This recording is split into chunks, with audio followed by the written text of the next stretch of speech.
the Singha, guardian of the threshold.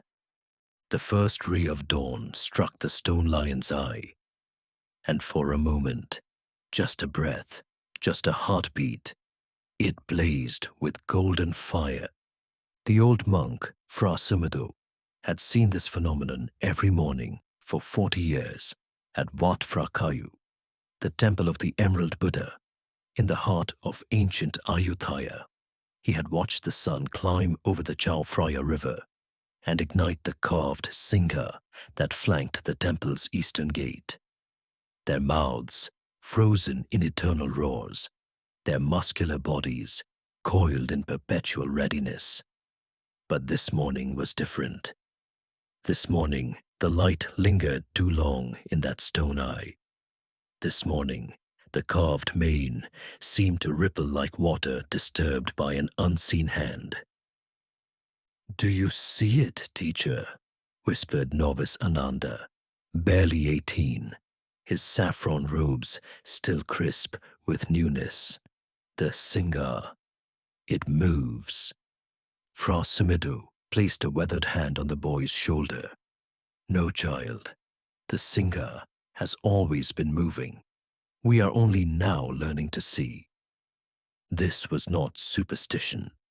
This was not the fevered imagination of monks who had meditated too long in the tropical heat.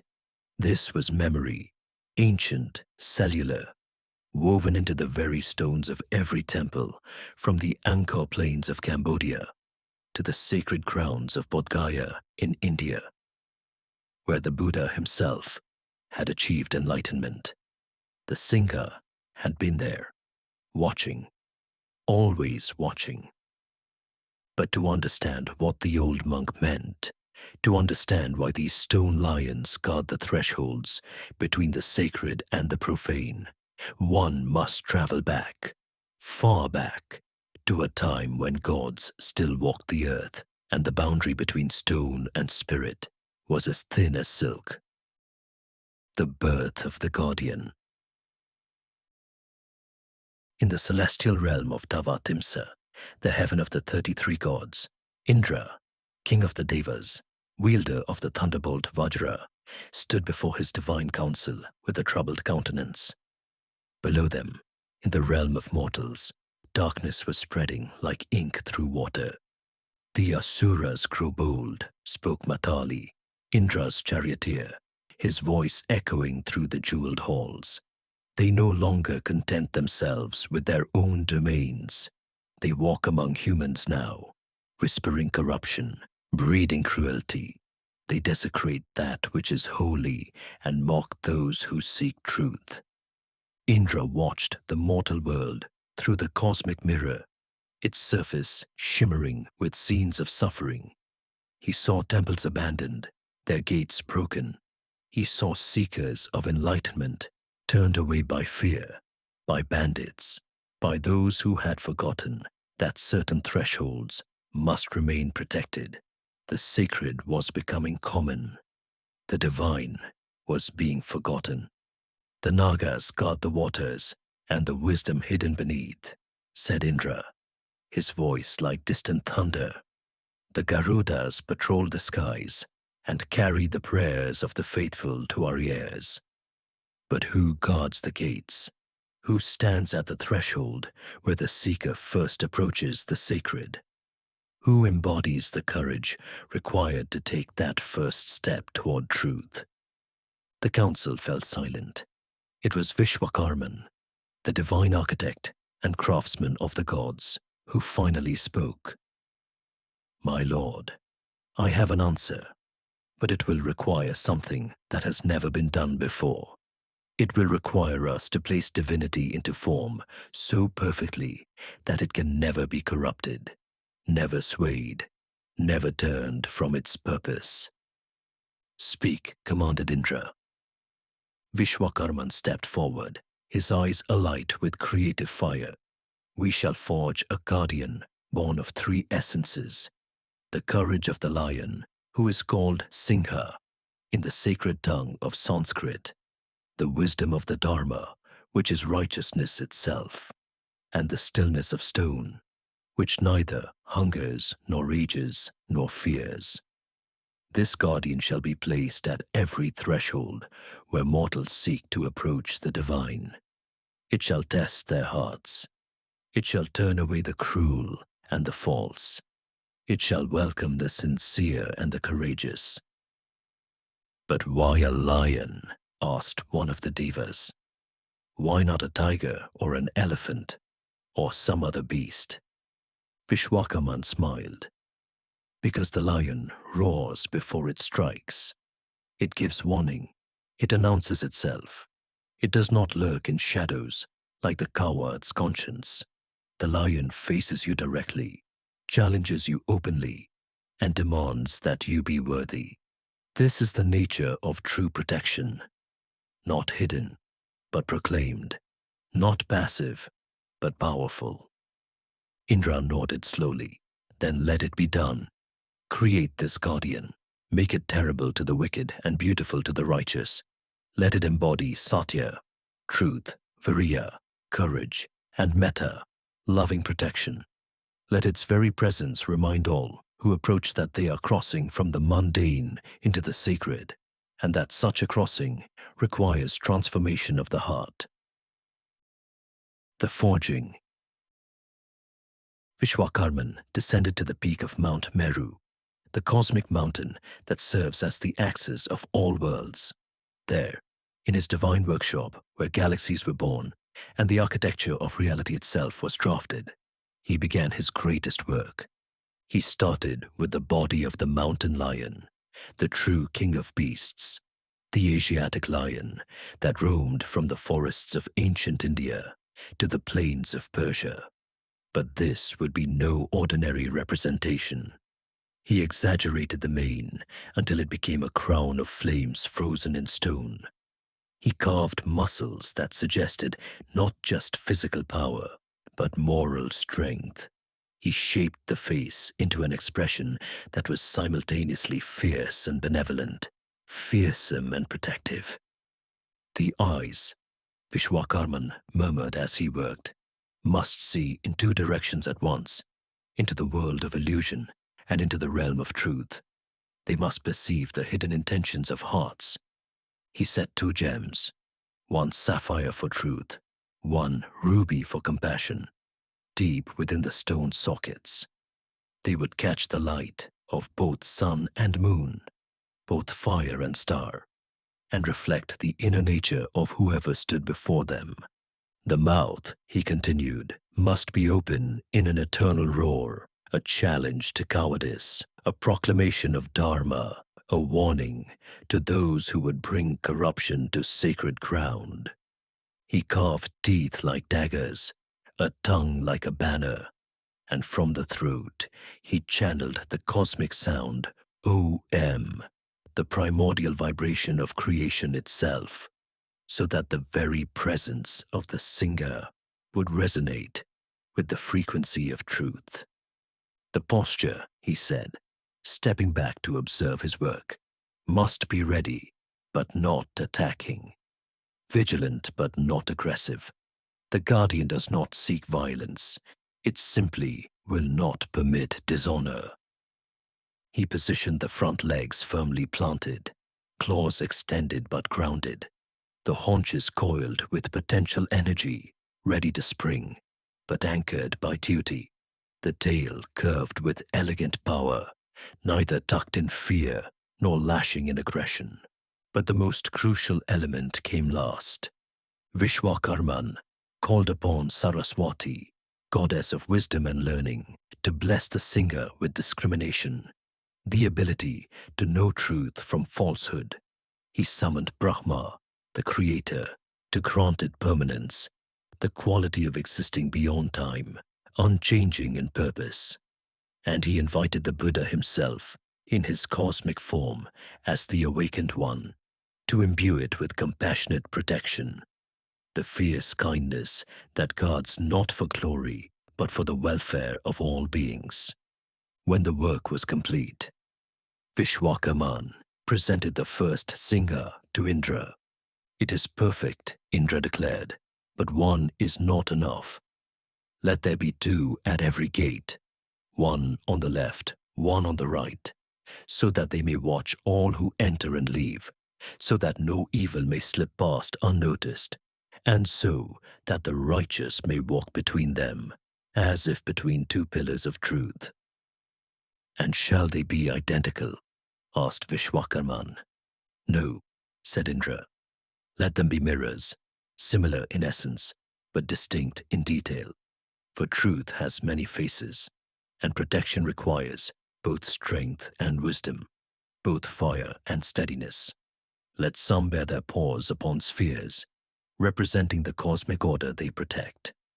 Let others hold their tails high, their manes wild, their roars loud, but let all of them guard the threshold with absolute devotion. And so it was done. The divine Singha was multiplied and sent down to earth, their stone forms installed at every temple, every sacred site, every place where mortals sought to encounter the divine. The first guardian awakens. The first earthly temple to receive the Singha was in the ancient kingdom of Magadha, in the land that would become known as India. The temple was humble, barely more than a stone platform beneath a sacred Bodhi tree. But it marked the spot where an earlier Buddha had taught, and thus it required protection. 2 stone Singha were installed at the base of the stairs leading to the platform. The master sculptor who had carved them according to Vishwakarman's divine template stepped back, exhausted from his labor. They are beautiful, said the temple's guardian, an old ascetic named Uttara, who had maintained this sacred spot for decades. But they are still just stone. Will they truly protect this place? The sculptor smiled mysteriously. Place your hand upon the left one's head, venerable sir, and tell me what you feel. Uttara approached cautiously. The stone lion seemed to watch him, though its eyes were only carved hollow shadows in the fading light. He reached out, hesitant, then placed his palm flat against the cool stone of the Singha's head. A shock ran through him, not of electricity, but of recognition. Suddenly, he felt the presence of every truth he had ever learned, every teaching he had ever heard, every moment of clarity he had ever experienced. The stone was alive, not with movement, but with meaning. It vibrated with purpose. Do you understand now? Asked the sculptor. The Singha is not merely a statue. It is a threshold itself, a bridge between the material and the spiritual. It does not guard the temple with tooth and claw. It guards with its very presence, which calls forth courage in the sincere and fear in the corrupt. That night, a band of thieves approached the temple, seeking to steal the offerings left by pilgrims. They were rough men, hardened by years of violence, afraid of nothing that walked on 2 legs or 4. But when they reached the base of the stairs and saw the 2 Singha flanking the path, something stopped them. It's just stone, muttered their leader, a scarred man named Devadatta, who had killed monks before and felt no remorse. But he could not move forward. The stone lions did not move. They did not roar. They did not need to. Their presence spoke of judgment, not the judgment of punishment, but the judgment of truth. To pass between them would be to admit what he was. To walk through that gate would be to face himself without the armor of justification and excuse. I cannot, Devadatta whispered, and his voice broke. One of his men laughed nervously. Cannot what? Cannot walk past some carved rocks. Are you mad? Touch it, Devadatta said. Go ahead. Put your hand on its head and tell me it's just stone. The man, younger and more foolish, swaggered forward. He reached out to slap the Singha's flank to prove his boldness. His palm connected with stone, and he screamed, not in pain. There was no wound, no burn, no mark. He screamed because in that instant of contact, he saw himself as he truly was. Every lie he had told, every kindness he had refused, every moment of cruelty and cowardice played before his inner eye, like a scroll unrolling. The Singha showed him his own heart, and he could not bear it. He ran. They all ran, and the temple remained undisturbed. Uttara, who had witnessed this from the shadows, approached the Singha and bowed deeply. Thank you, guardians. You have earned your place at this threshold. The stone eyes gleamed in the moonlight, seeing everything, saying nothing. The spreading of the guardians. Word of the Singha's power spread along the trade routes that connected India to the kingdoms of Southeast Asia.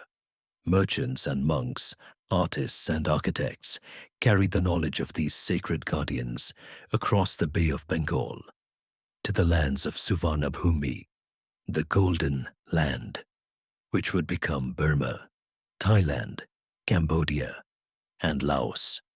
In the ancient Khmer city of Angkor, the god kings who built temples to rival mountains heard of the Singha. They commissioned master craftsmen to carve these guardians for the magnificent Angkor Wat, the largest religious monument in the world. But the Khmer sculptors added their own interpretation, blending the Indian lion with their own artistic vision, creating Singha that were uniquely Cambodian, more serpentine in their grace, more elaborate in their decoration, their manes merging with the scales of Nagas, the sacred serpents who were the original spirits of the land. Why do you mix the lion with the serpent? Asked a visiting monk from India, watching the sculptor's work. The master sculptor, a man named Bupa, paused in his chiseling, because here, in these lands, the Naga is our first guardian. It represents the water, the wisdom, the ancient spirit of this place. But the Singha represents the Dharma that came from the West, from the Buddha's land. To mix them is to show that truth is universal, even as it adapts to the soil in which it is planted. The Singha is the lion of Dharma, the Buddha's teaching. But it must learn to speak our language too. And so the Singha of Cambodia became unique, part lion, part serpent, wholly magnificent. They guarded not just Angkor Wat, but thousands of temples across the empire. Their stone presence, a reminder that righteousness and courage transcend culture, even as they honor local tradition. In the kingdom of Ayutthaya, which would become the heart of Siam and eventually Thailand, the Singha took on yet another form. Here, they became more ornate, decorated with gold leaf and precious stones, their manes stylized into elaborate curls and flames.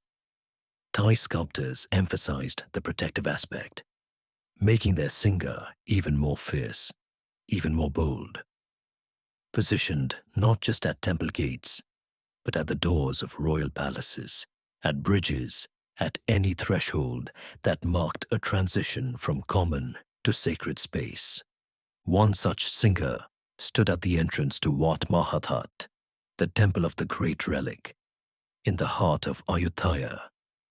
It was said that this particular guardian was carved from a single massive stone, quarried from the Kaew Luang Mountains, and that the sculptor had prayed for 30 days before taking up his chisel.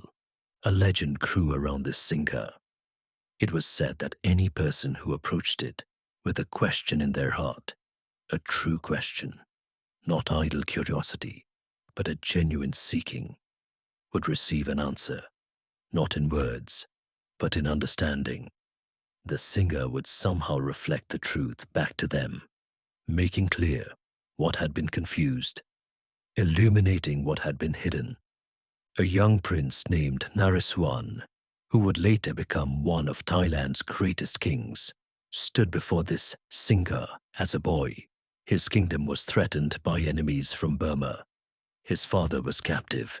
He himself was held as a hostage, a pawn in games of power beyond his control. "What should I do?" he whispered to the stone guardian. "I am just a boy. I have no army, no power, no throne. How can I save my people?" The singer stared back at him, its mouth open in that eternal roar, its eyes catching the late afternoon sun. Naresuan placed his hand on the stone mane, and understanding flooded through him. The Singha did not tell him to be someone other than he was. It did not tell him to wait for power or position or permission.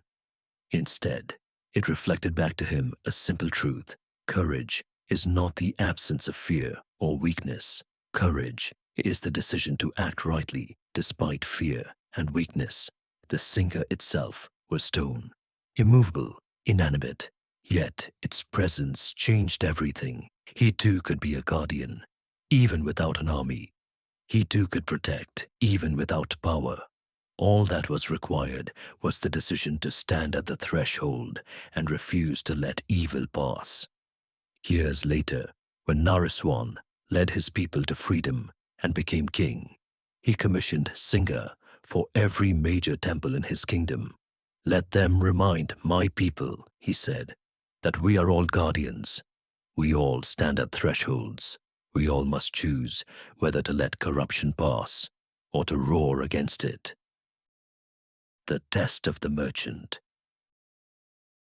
But the Singha did not only guard temples from thieves and invaders.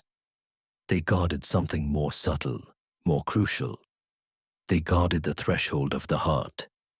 In the city of Pagan, in the land of Burma, there lived a wealthy merchant named U Ba Thin. He was successful, respected, generous with his donations to temples. He commissioned the construction of a beautiful stupa and, of course, ordered 2 magnificent Singha to guard its entrance. The day of the installation ceremony arrived. Monks chanted blessings. Incense filled the air. The Singha were carried in procession and placed on either side of the eastern gate.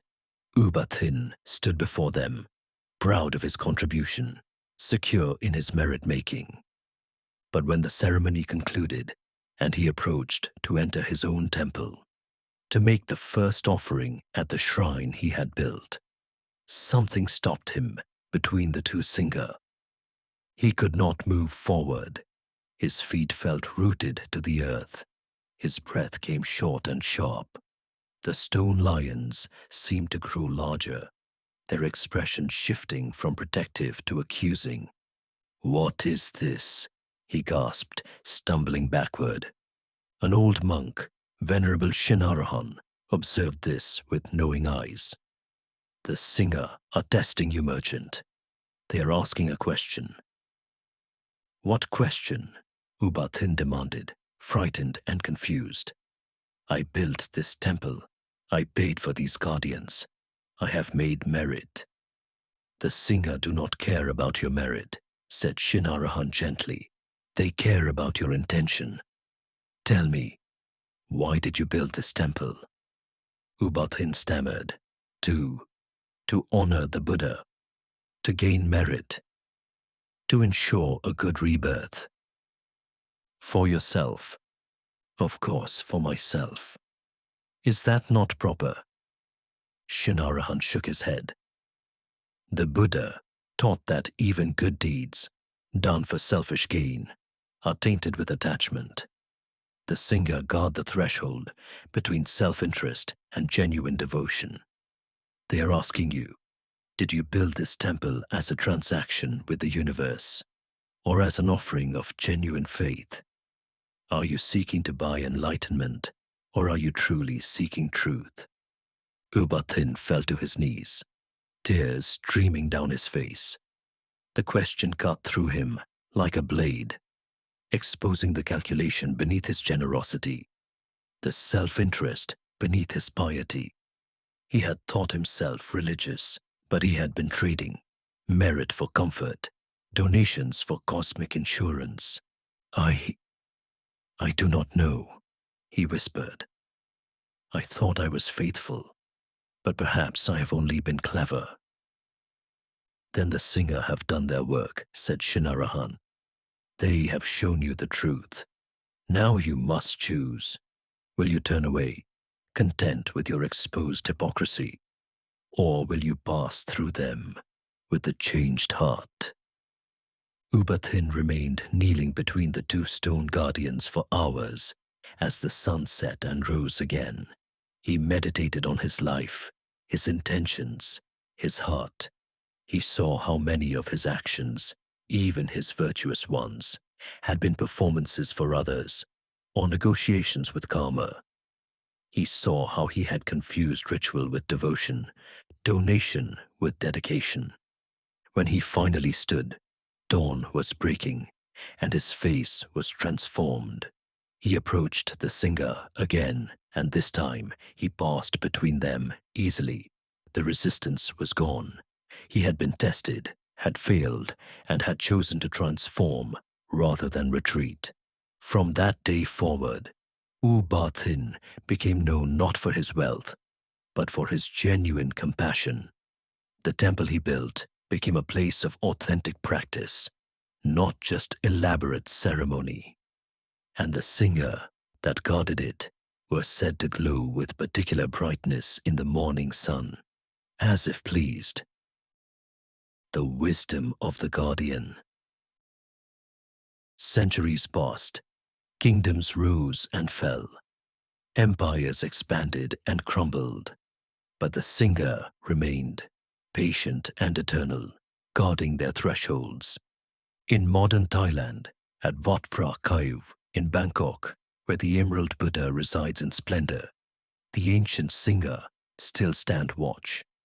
Tourists photograph them, children climb on them, and sometimes a monk, old and wise like Phra Sumedo, will pause and place his hand upon their stone heads, remembering.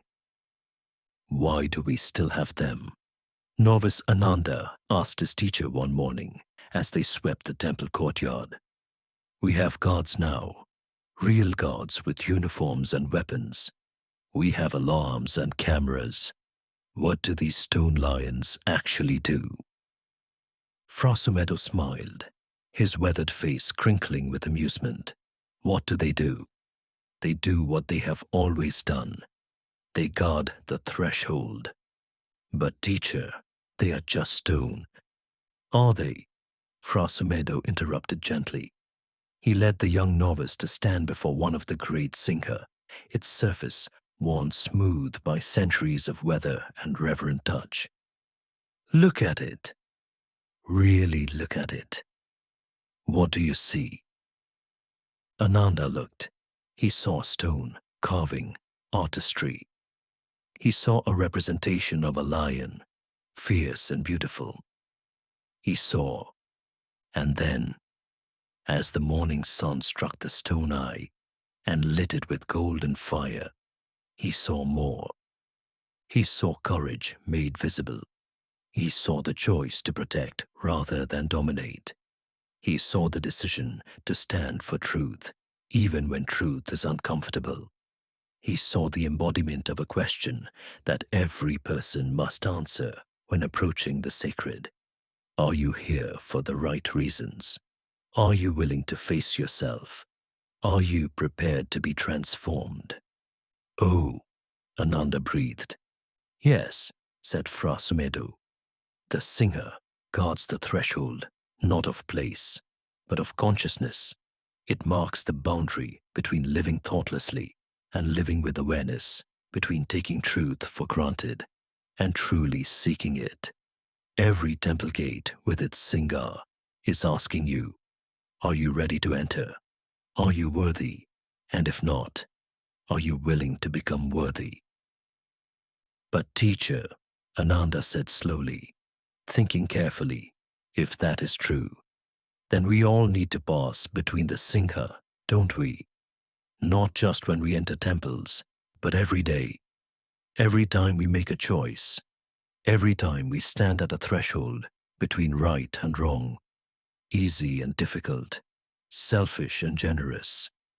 There is the Singha asking us to be courageous. Phra Sumedo's smile widened until his whole face seemed to glow with joy. Now, he said, you're beginning to understand. The Singha is not just at the temple gate. The Singha is in your heart. It is the part of you that roars against your own cowardice, your own corruption, your own laziness of spirit. It is the guardian you must pass through every single day. The living guardian.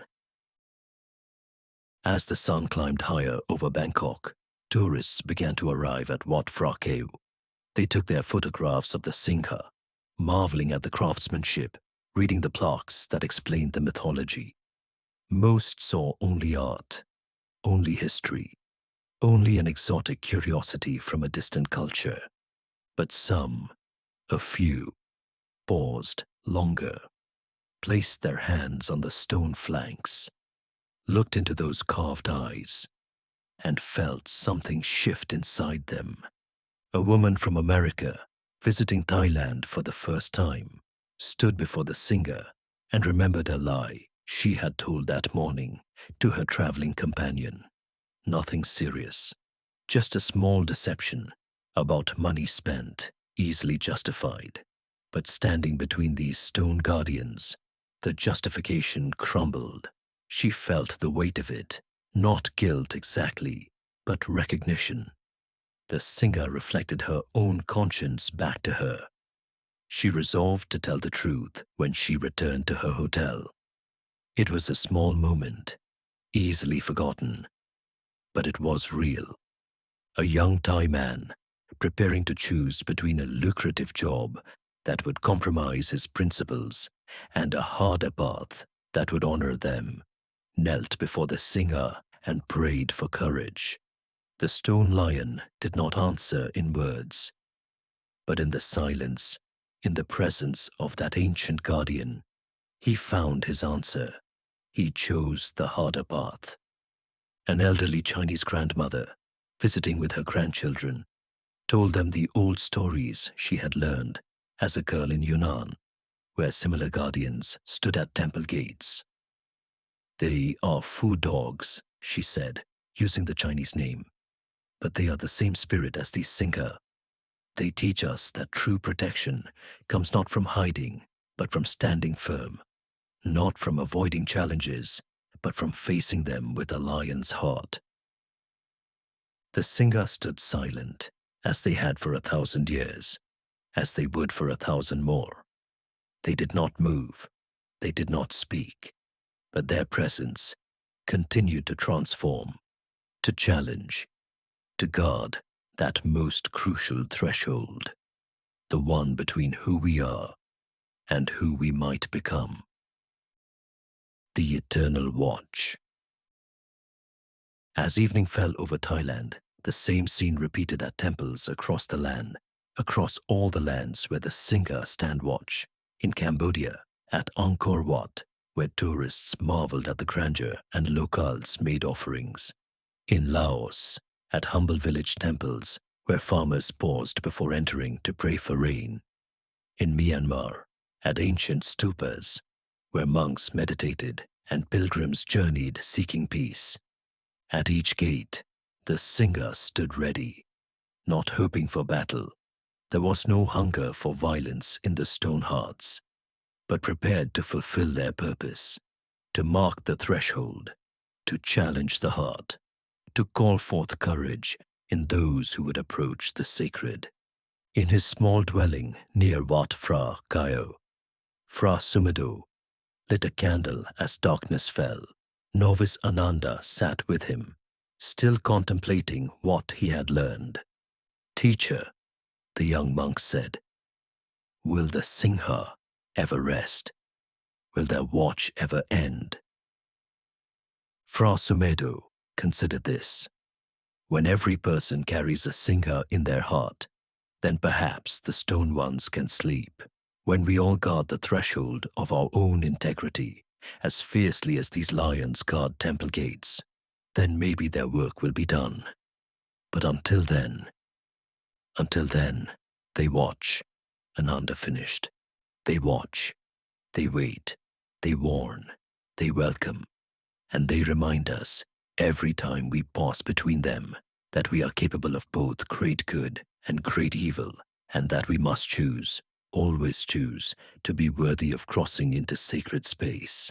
Outside, under the tropical stars, the Singha of Wat Phra Kaew stood as they always had. Their stone eyes caught the gleam of temple lights. Their mouths remained open in that eternal roar, not of aggression, but of proclamation. They were announcing, as they had announced for millennia, a simple truth. Here is the threshold. Here is the gate. To pass through requires courage, requires honesty, requires the willingness to be transformed. Are you ready? Are you worthy? If not, will you become worthy?